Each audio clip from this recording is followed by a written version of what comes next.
થોડું ફોલ્ટી છે, એમાં એક પેજ આવતો નથી, બિલકુલ આવતો નથી. તો આપણે થોડી મહેનત કરીને જોઈએ છીએ.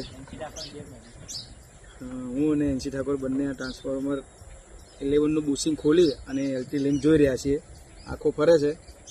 અમારા મંતવ્ય મુજબ તો એલટી લિંક છૂટી પડી ગઈ છે, તો અમે અંદર નીચે હાથ નાખી. મિત્રો, બીજા સ્ટેપમાં આપણે એલટીની લિંક ખોલી દીધી છે. આ એલટીની લિંક છે, આપણી અંદરનો ભાગ છે. તો નીચે આપણે જોયું ને, તો આ જે આપણે લિંક અહીંયા જોઈન્ટ કરેલી હોય છે એ બળીને આ સ્પાર્ક થઈ ગયો છે, એ છૂટી પડી ગઈ છે. તો આપણે હવે નવો આઈડિયા કરવાનો છે. એના માટે મોટું વાયસર લેવાનું, નીચે વાયસર મારવું પડશે.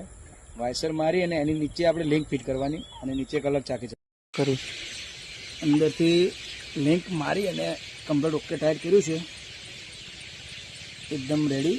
જોઈએ હવે આપણે આખું ઓકે કરીને ટેસ્ટ કરશું ત્યારે ખ્યાલ આવશે.